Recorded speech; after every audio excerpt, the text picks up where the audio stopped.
I believe, won the toss, and they will be breaking. This is an alternate break format, a race to 3, playing BCA Rule 8 ball. In BCA, if you break the balls, and whatever ball you make, you have choice. So if you make a solid, you can pick either the solids or the stripes on just the opening shot. If you have a combination with a solid and stripe lined up, as long as you call the ball, it doesn't matter which one you hit first, but just the opening shot after you've established balls, the solids, you'll play solids or stripes. If you make the 8 ball, the 8 ball spots up, and I believe you can re-rack if you really want to. You cannot win or lose on the break. If you scratch when you're shooting the 8 ball, you don't lose the game unless the 8 ball leaves the table. It goes in the pocket. Steve will be breaking. He's taking the side break, cut break, whatever it's called.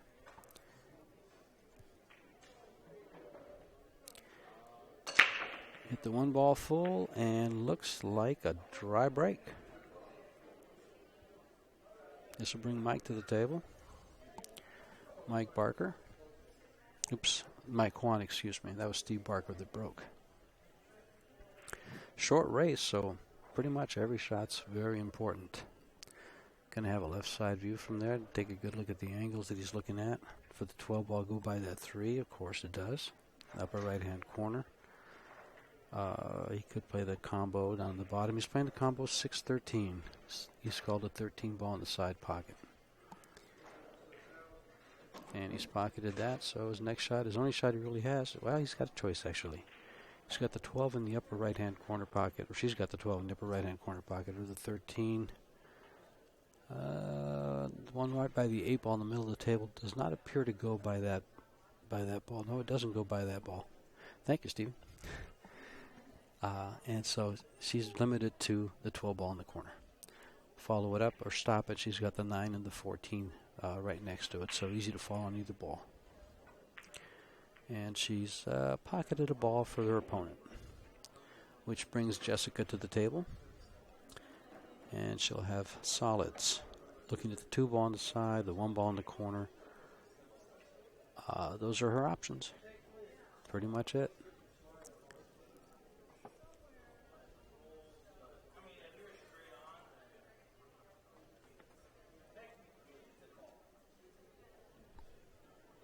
Do you have a microphone?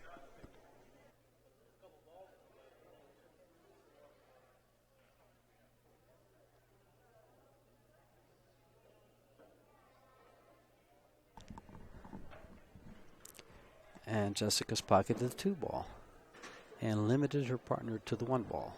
They'll either have to bank it in the side or cut it down the corner. I'm not sure you can even see that. No, he's going to have to cut it to the corner or kick it or play safe. He could hit the 4 ball and going off the 4 leave him on the bottom rail for a good safety. He elected to play the 1 ball down the table in the corner pocket, and it was missed. This brings Mr. Juan up to the table. Mike will be shooting probably the 9 ball. He's got 3 balls up there which to play shape on. Nothing down here goes. Nothing down by the 8 ball, or that 14 by the 6 won't go either.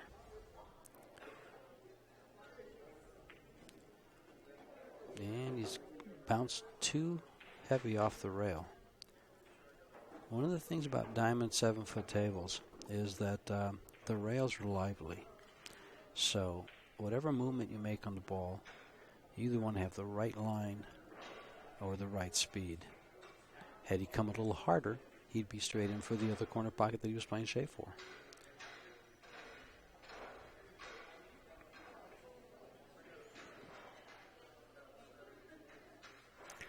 Gurley is going to pocket the 8 ball by accident, and that will lose you the game. That's the only way you can lose the game, is to pocket the 8 ball in the wrong pocket. If she was shooting the 8 ball and scratched, she would not lose the game. Game 1 goes to Steve Barker and Jessica Derezinski. Race at 3. All important shot there. Hate to win that way, but it's a win nonetheless. It goes on the scoreboard as 1-0.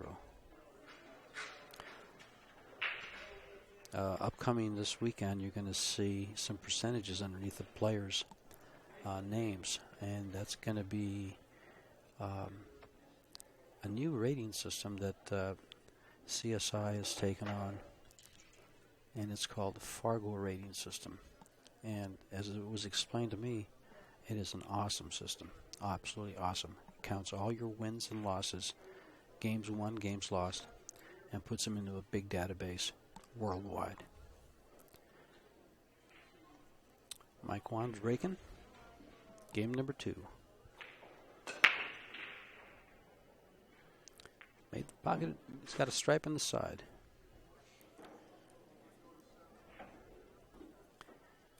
And it's open table for Gurley. She looks like she's going to like to shoot the 5 ball in the corner pocket, upper left-hand corner.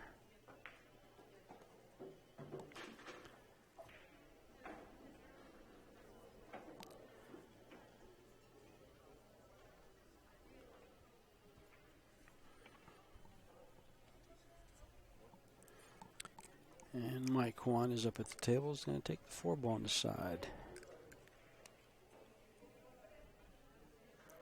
Nice and soft, straight in on the 6 and the 1. They've got 2 problem balls. They've got a 2 ball that's lined up next to the 11 ball on the right-hand side of the table in the upper rail. And they've got the 3 ball down on the left-hand lower side of the table. Both problem balls they better get to pretty quick or they're not going to be able to run out. And that will bring their opponents to the table. They will be able to play safe if they play the 2 ball. The 3 ball it's going to limit their options. Looks like Mike's going to shoot the 7 ball on the side.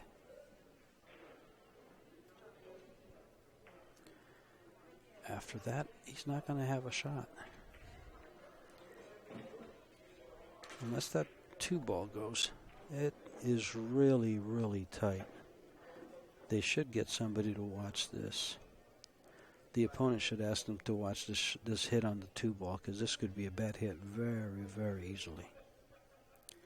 Easily be a bad hit. It looks like it'll go. The skilled player could cheat the pocket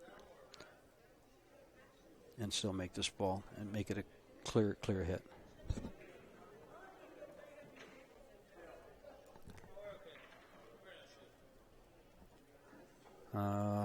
If they shoot the 1 ball, your turn at the table is going to be over. You want to be shooting this 2 ball. But they elected to play the 1 ball. And she's broken it up, but they're still tied up. Lost the cue ball, it's ball in hand. I believe Jessica comes to the table.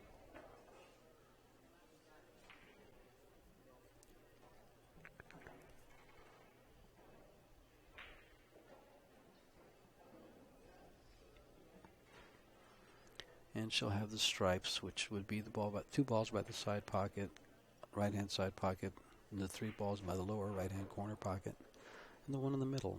I would attack my problem balls first. Find a way to open them up so I can run out.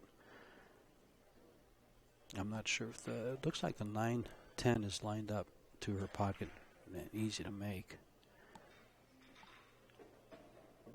And if that is the case, I would play that now and take the cue ball up by the 14. And a good shot here would be to play that ball on the side and open up that 11 ball. There's different options here. He's got some definitely good options because the 8 ball plays to the lower right-hand corner pocket. And you can the ball in the middle of the table will lead him to that 8 ball position on the 8 ball. And there's that one. It was dead. This is going to have to be played in the corner pocket, upper right-hand corner. And that's the ball that leads him to the 8 for position, though. They can also get it from the 10 ball.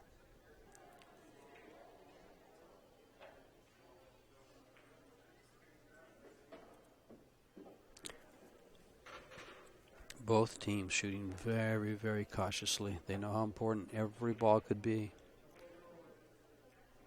in every game because they're only racing to 3. These guys are ahead 1-0.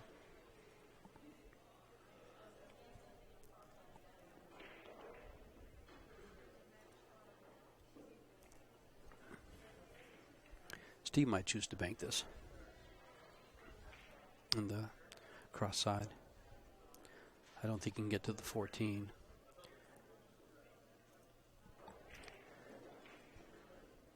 The only ball he really has to worry about is the 1 ball, unless he breaks them open or leaves the cue ball right by where his stick is and leaves him straight into the lower right-hand corners. So he doesn't have much to worry about.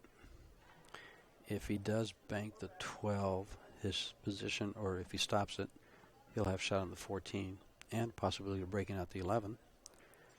But he might also leave a bank shot on the 3. Bar table 8 ball. Let's see what he chooses. But in this case, this is 7-foot 8 ball because these 7-foot diamonds are not a bar table. Nice bank. Great shot.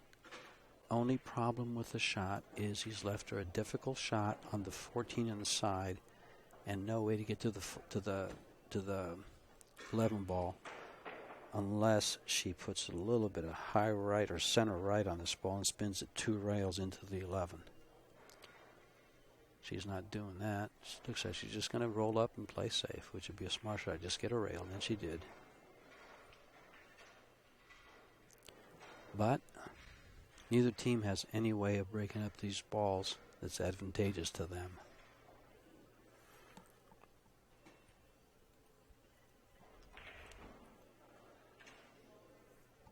And the 14 is in the middle of the table at the head rail. Very easy to leave a low percentage shot on.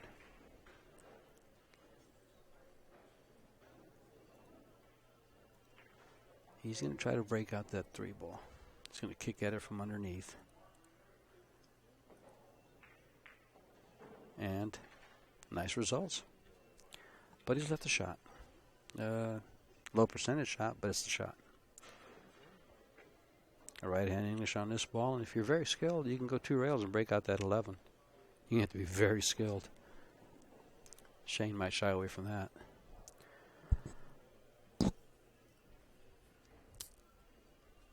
He might choose, if he just rolls up to this 11, he can play him safe on the deuce, and the only thing he's leaving is a bank on the 1 or a bank on the 3. But the 11 will still be tied up, and they can easily play safe to the bottom of the table.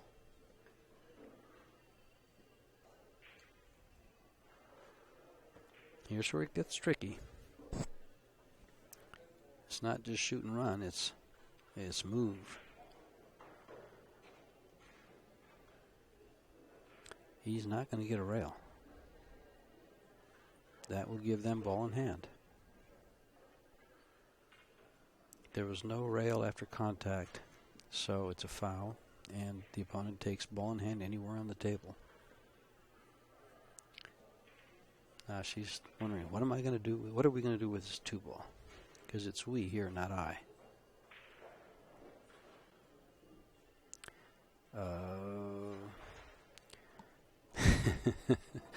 What she's attempting to do and what she's able to do are going to be 2 different things. Because even if she was able to put the ball there, when she strikes the deuce, it would probably be a double hit and it'd be called a foul. So what you need to do is get an angle on this ball and break it out.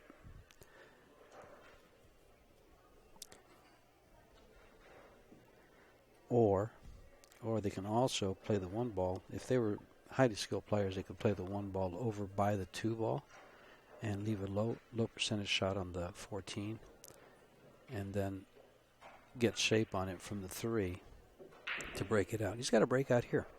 He can draw this ball off the rail into those 2 balls and possibly get it out.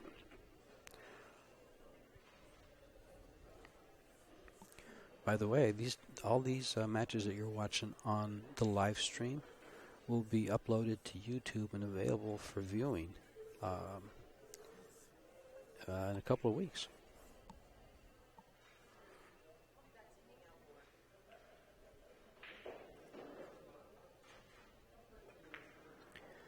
Well, tell you the truth, that's not as bad as it looks, because she can. Now, if Jessica just plays that 11 straight up, pockets a 2-ball, they have a bank shot on the 3. And that, more than likely, that's pretty much what I would do. Because now the 11 ball is still stuck. They've played safe on the 3. If I'm Gurley, I'm kicking at the 3. Because if you break out the deuce from where she's at, it could be suicide. And they'll be down 2-0 in a race to 3. Now, if she makes this, they're pretty much stuck here too. So she's kicking at it. Looks like she's going to make it. Nice shot for making it. And they do have a bank shot. I'm not sure if it banks on the side. I don't think so. So a roll-up safety to the 2-ball leaves the 2-ball tied up and leaves the opponent a shot on the 9-ball, or maybe an easy roll down off the 11 and in a bad position. Oh, I guess she must have called a safe on that 3-ball because she's not shooting.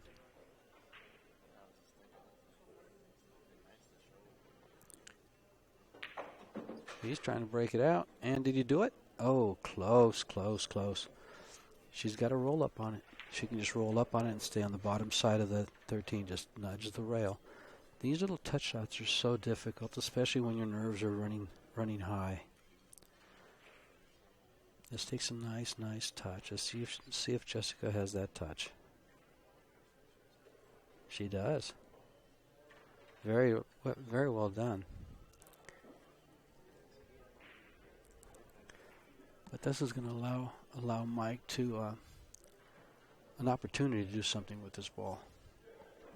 He could call it cross corner and bring the cue ball down on the left side, just past the side pocket, leaving them pretty safe. He kicked it, and did he leave him safe? No, he's opened it up. Left him a shot in either corner pocket. If he plays the corner pocket on the right, he runs into the 8-ball and could scratch off the 8 in the side. If he plays the corner pocket on the left, he just goes 2 rails with the cue ball. If he makes sure that he pockets the ball, he'll have nice position on the 8-ball on the side or the corner. Pretty much pocket the ball and win the game because you're going to have a good shot. This could be trouble if he does. The other thing he can do is just follow the 11 ball about 6 or 7 inches and leave him hooked behind the 8. These are all just options I'm throwing out there for you. He's called it in the corner. Very well done. And hello. Didn't even touch the 8. Perfect. I used a little stun on that and just came right over. Didn't run into the 8. His partner has a straight-in shot to the side pocket for a 2-0 lead.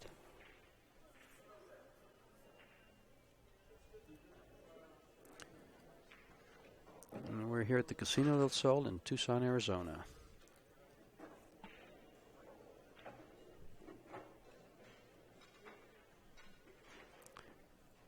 This is a warm-up for the 39th annual BCAPL National Championships being held in Las Vegas at the Rio, July 22nd through August 1st. In conjunction with that, they're also going to have the 8-ball and 10-ball U.S. Open Championships. So if you're at the championships, you'll be with all the pros. The official cue for the championships is Viking. The official billiards store is Omega Billiards.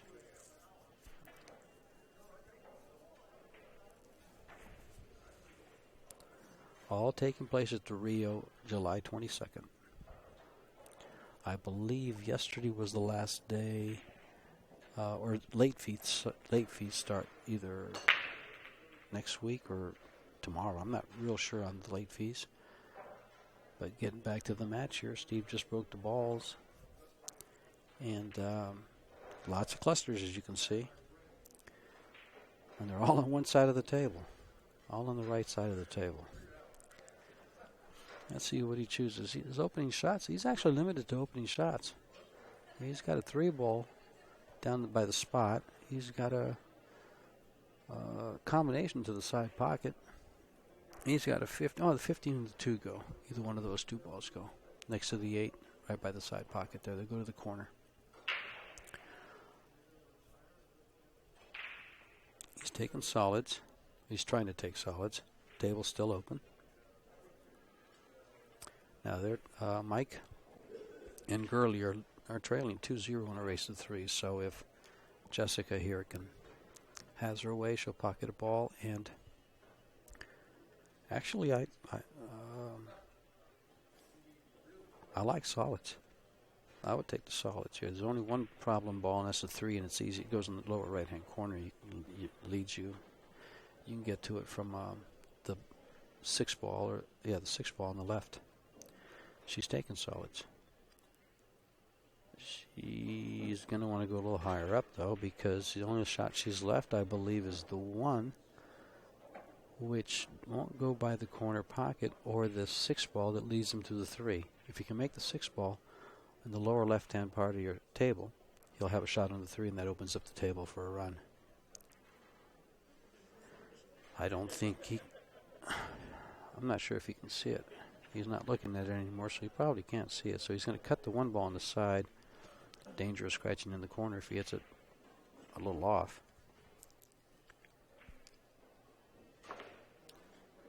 Missed it, and looks like he's going to, ooh, I thought he was going to scratch.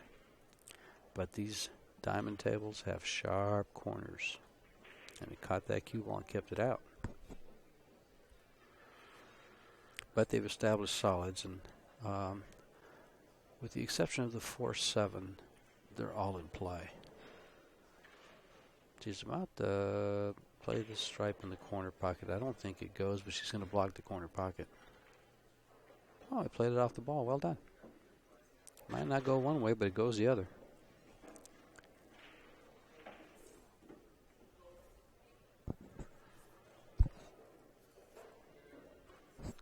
Bringing Mike to the table. What do we got here? So this is north-south matchup here between Mike, Juan, and Gurley Shaw versus Steve Barker and Jessica Derezinski. That name is so long. And like mine, hard to pronounce.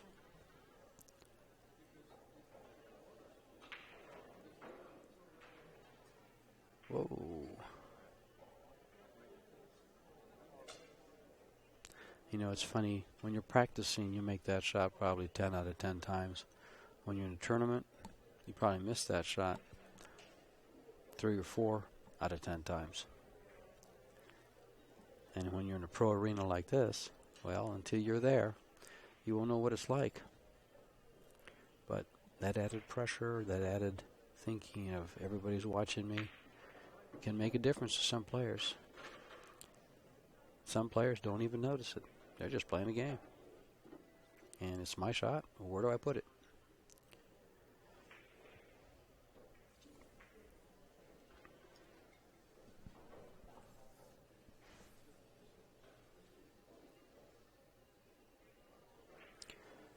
Steve's taking a shot here. He's not sure what he can shoot. He can see the 7 ball, and he can see the 7 ball. And anything else, he can see the 7 ball. He's going to go up table with it, looks like. Oh, I lied. He could see the 4 ball. Tough to tell if they can get by a ball or not. It looks like he was pretty much on top of the 7 and couldn't see the 3 because of the 12. But speaking of 12s, that's Gurley's call. 12 in the corner. And I need the bridge. And I need the bridge.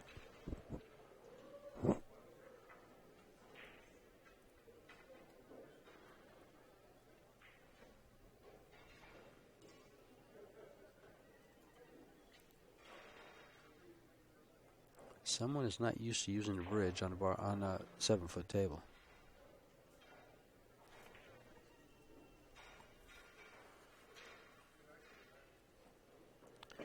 I thought she could reach it. She's going to shoot it left-handed, guys. She looks better at the table than I do when I'm shooting left-handed, and I'm left-handed. Never mind, she's stretching, and now she's actually shooting. Here we go. Well, fundamentals. You want to make sure you're steady and firm when you address the ball.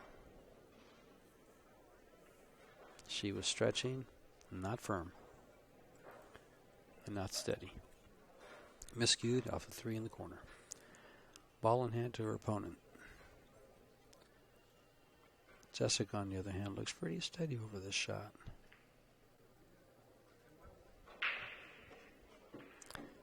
This looks nice. 1 ball on the side, the 2 ball which is right next to it in the lower corner pocket. Just goes up a little bit, can make them both. But he's got to find a way to get to this 3 ball. This 3 ball is now blocked by the 13, and the 4 ball is all by its lonesome up on top. Now's the time to take that 1-2. See, now it's going to be tough. She's going to run into the deuce and move it when she pockets it. And when she moves it, it might go past those 3 balls, the little cluster on the right side, and not leave a shot. Had they shot it prior to that, straight into the side pocket before he shot that 4 ball, they would be straight in down in the corner. Then you could shoot the 4 and come down for the 3, which still leaves you a mess on the 8 ball, though. So, things to check out. Address your problem balls. She shot that softly. Actually, shot that pretty well. And Steve has some skills, so he might be able to shoot this ball with a little bit of stun English and go to the rail and come right back and hit the 8.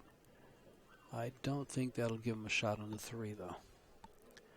So he's still looking at a shot at the 3. Another option is just to open up the balls and chance them running out. And actually,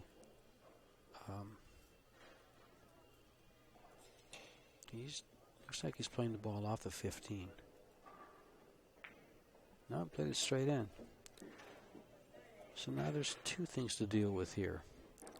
Hooked behind the 3, which means she has to kick, and the 8 ball tied up with the 11 ball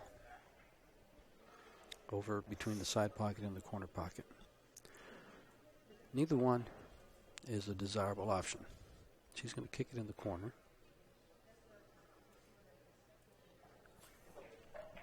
And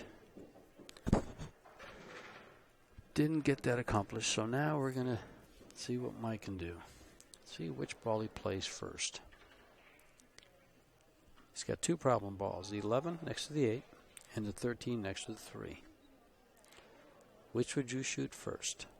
To tell you the truth, I'd shoot the 13 and run into the 8 ball, and then I'm guaranteed a shot on the 12, possibly making the 11 in the side, and have a nice shot at a run out.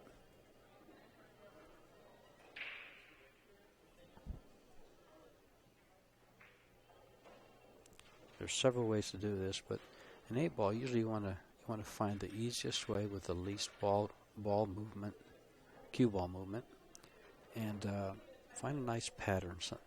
One shot leads you to the next, and use the ball to create the angle you need for your next shot that leads you to the next one. And if you can play like a star pattern, you're better off. For instance, an example would have been playing the 13 in the lower right-hand corner, following it, hitting the 8, opening up the 11, shooting the 12 on the side, the 14 that's up in the middle of the table, in the corner, the green ball in the side, the 9 in the corner, and if the 11 stays on the table, shoot that in or shoot that first, and you're straight in on the 8. But there's different patterns. Whatever works for you is what you want to play, and whatever you see best. And of course, if you get out of line, readjust your pattern. But think you have one key ball that leads you to the 8 ball. Think of how to get on that ball and work your way down from that. Work your way backwards from that.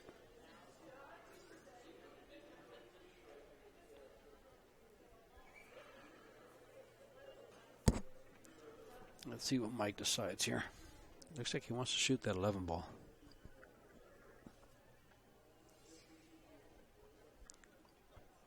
which means he'll still have to get on the 3 ball for the lower right-hand corner. And the 12 ball leads him there.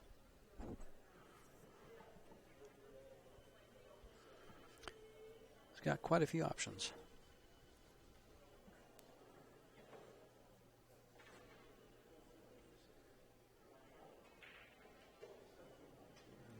Call for a referee to watch the hit on this ball. Clean all the way. Well done. Table's open. He overran the 12. Didn't hit it hard enough for the 14. But he's got left a decent shot on the 15, which is in the center of the table at the head spot. And, well, here's a good shot. He's going to play the 12 on the side. And hopefully move that 13. Otherwise, she might go by that and scratch in the corner. From the angle I'm looking at. Oh, moved it, but did she move it enough?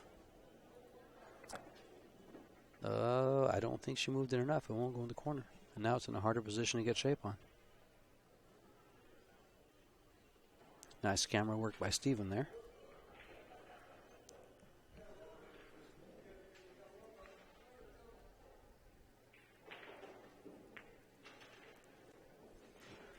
He used all of that pocket, but hit it nice down the rail.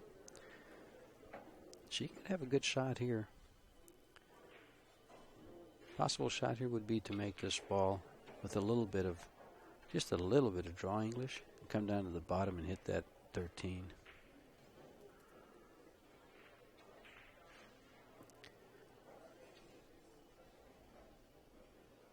Not sure what she's decided, not sure what she's called yet. Looks like she's playing the 14 ball into the side pocket.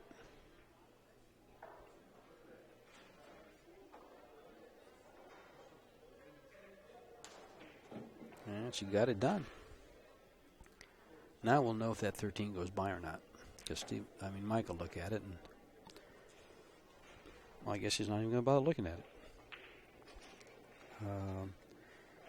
If I'm Mike, I'm playing this ball to the left side of the upper table, making sure I don't scratch in that corner, and moving that ball where they have to run into the 13 if they want to attempt a shot.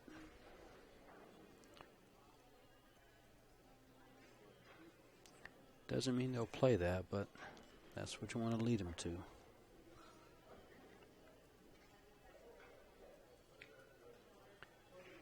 He's got an option to try to stick him behind the 13 ball if he wants to hit it real soft so that the 13 hits the 3 to the rail and stay on the 13. Delicate shot. Delicate shot, but very possible.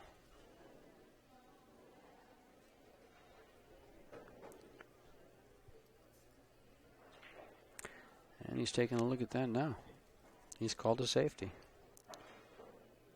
He might just try to pass that ball by the 3 and into the corner. Or just make the 3 for him. Oh, that didn't work. And this didn't work. And they're down 2-0. So they've given their opponents a fantastic opportunity to close out the match. Had he he'd have been better off making this ball for him, leaving that low percentage shot on the side pocket or bank. And but this leaves him an opportunity to get position. And oh, never mind, he did a great job because all she has available to her is a. I'm not sure if she can bank this. I think she might have to kick it to the side pocket. She may be able to see. Can't tell. An inch or two, an inch on the right. I didn't see what she called.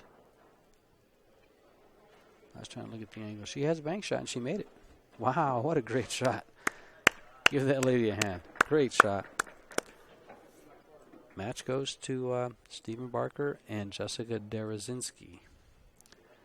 3-0 against Mike Juan and Gurley Shaw. And that's the first match that kicks it off for the 2015 Tucson warm-ups for the 39th annual BCAPL National Championships.